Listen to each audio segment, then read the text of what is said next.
This presentation is an excerpted version of a longer paper I wrote during my master's course, entitled Towards a Tribally Specific Reading of Paquette's Lightfinder, What I've Learned. Prior to approaching the novel, I had read a number of essays by scholars and critics of Indigenous literature, including those from Indigenous cultures and those from non-Indigenous backgrounds, who are sometimes termed settler allies. Specifically, in this shortened version of the paper, I use quotations from Anishinaabe scholar and critic Negon Sinclair, Creek Cherokee critic Craig Womack, Métis critic and professor Emma Larocque, and Cree scholar and artist Neil MacLeod. I was also privileged to be part of a personal interview with Aaron Paquette, the author and artist of the novel, who spoke about how his Cree culture informed his work. Reading and listening to these various experts was like becoming part of a larger conversation, as I noticed they often focused on common themes. My response to Paquette's novel, therefore, is my attempt to respond to and join in this ongoing conversation. Due to the legacy and ongoing effects of colonization and the implication of settler Canadians in the systems that have oppressed and colonized Indigenous literatures along with Indigenous people, recent calls in Indigenous literary criticism, like those I have just mentioned, have focused on the need for resistance and decolonization. One way to achieve this resistance and decolonization is to use Indigenous methodologies, which emphasize Indigenous languages, ceremonies, lived experience, storytelling, and ways of knowing. These kind of approaches avoid imposing Western colonial academic discourses onto Indigenous works by privileging Indigenous methodologies and voices first, and ensuring that borrowed critical discourses are helpful, respectful, and appropriate. My reading of Aaron Paquette's Lightfinder, therefore, arises out of this conversation that exists between critics of Indigenous literature, and my interpretation of the novel seeks to foreground Cree perspectives. Many critics of Indigenous literatures call for literary criticisms that privilege Indigenous voices and experience first and foremost, especially in a tribally specific manner whenever possible. As Negon Sinclair says, responsible and ethical criticisms of Indigenous literatures respectfully consider Indigenous-centered literary approaches as fruitful possibilities. Similarly, Craig Womack insists that Native literature and the criticism that surrounds it needs to see more attention devoted to tribally specific concerns, claiming also that Native perspectives have to do with allowing Indian people to speak for themselves, that is to say, with prioritizing Native voices. He goes on to say, I will seek a literary criticism that emphasizes Native resistance movements against colonialism, confronts racism, discusses sovereignty and Native nationalism, seeks connections between literature and liberation struggles, and finally, roots literature in land and culture. Paquette himself underscores the tribally specific nature of his text through his choices as an author. In a recent interview, he pointed out that in writing Lightfinder, he deliberately included both major and minor Cree stories and cultural allusions, and chose not to explain them for non-Cree tourists to the book's world. He did this for his audience of Cree youth, who he said complained that mainstream colonial stories often contain Western or Eurocentric allusions, but stories that privilege their inside knowledge of their own culture do not exist in the same quantity or gain the same popularity. Thus, these cultural markers make Lightfinder, in Paquette's words, a novel from our culture. Efforts like this serve to invert and therefore subvert typical colonial insider-outsider binaries. Paquette's book places his own culture and the Indigenous readers who share it at the interpretive center of his book, effectively turning the tables on non-Native readers in a practical illustration of what the previously discussed critics are calling for. In seeking to understand a text through its culture, it is important to understand that no culture, Indigenous or otherwise, is ever homogeneous or static. Emma Larocque's description of her experience teaching a university Canadian Native literature class hints at the ongoing process of learning to read Indigenous literatures. She says, "In various respects, we all needed to learn how to read Native material. For example, while I understood the colonial experience addressed by most Native writers, I did not presume to understand without study the specific cultures from which each writer expressed him or herself. Being Cree does not make me some natural expert on all things Cree, let alone on non-Cree Aboriginal cultures." Paquette's novel effectively demonstrates the flexibility and resilience of Indigenous literatures. A distinctively Cree imaginative work, it reaches a present generation whom Cree scholar and artist Neil MacLeod worries no longer value stories in the same way that they once did, or whose apathy threatens Nahiawawin more than oppression. And it also reaches beyond the boundaries of Cree experience to pull in outside readers. An example of how Cree cultural knowledge can inform an interpretation of Lightfinder can be found first in an examination of the novel's genre, young adult fantasy. Labeling novels according to genre is a given and often invisible aspect of the marketing and selling of books in a capitalistic colonial economy. However, MacLeod describes what it means to be Cree in terms that raise questions about whether the fantasy aspect of Lightfinder really fits under this imposed label. He says, "Nahiawawin, Creeness, is a lived memory which is held in stories and relationships, which involves the spiritual world and dimensions of reality beyond the immediate world of physical experience, a living tradition which evolves through time as an organic process." Paquette's Lightfinder blends reality and dream time in a way that can be seen as generating out of Cree culture itself versus being a way to fit into the marketing paradigms of Western society.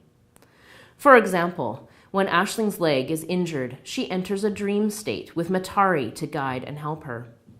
Matari says, "But this is a real dream, and you are really here, and I am really here, and both of us are still back with your grandmother and Auntie and Jake."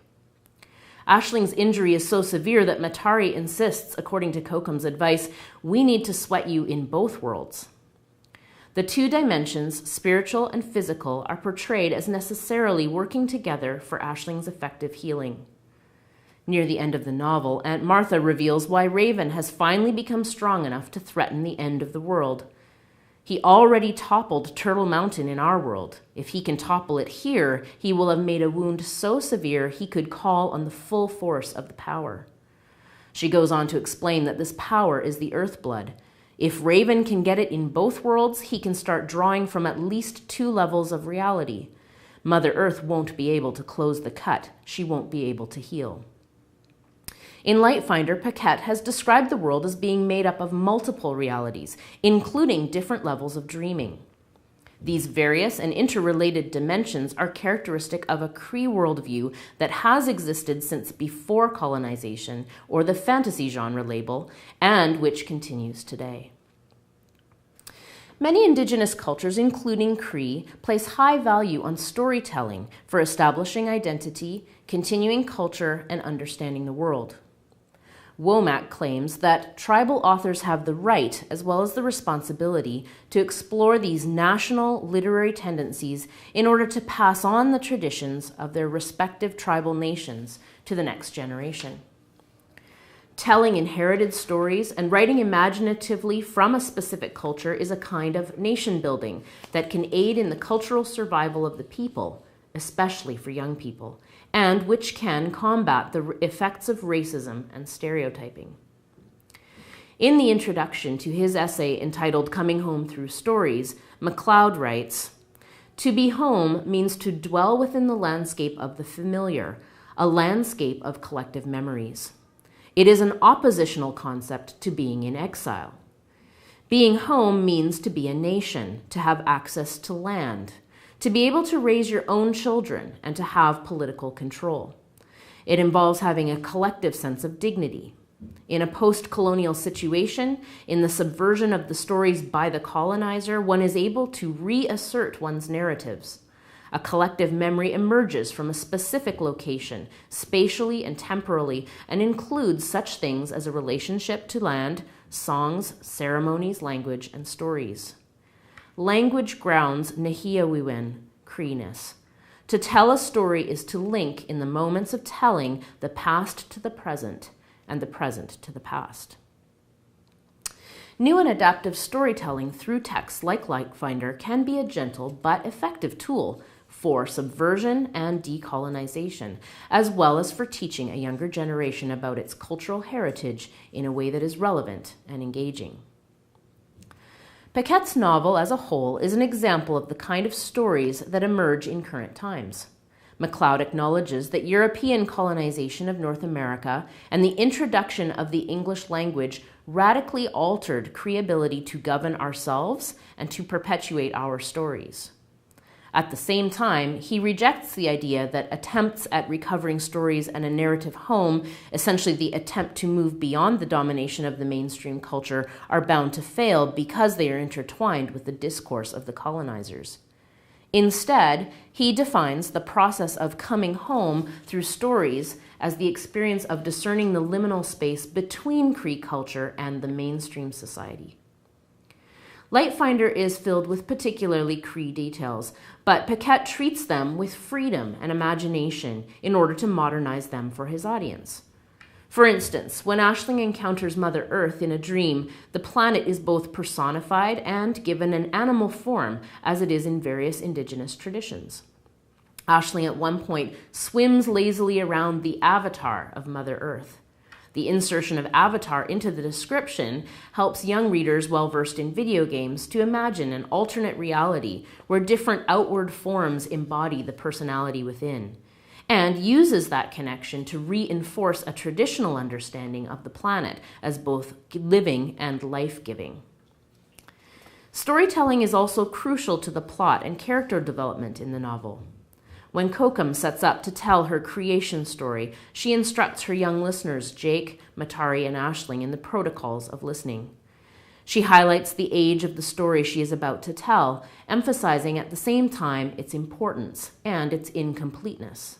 She says, "It's an old story that only a few people know, and even I only know a part of it. Versions of it are everywhere, but the reason we don't talk about it too much is simply out of respect." She acknowledges that Matari will have learned the story in his own way, since he comes from Australia. He calls attention to his sense of loss of his traditional language, saying, "But let's remember, I'm learning too, so it'll likely be new for me. I don't even speak my own language, so all I know is the English versions. I can feel that something gets lost in the translation." This loss resonates with Aisling, who thinks, she didn't speak her family's language either. She knew some Cree words here and there and could understand a few things, but all she had was English too.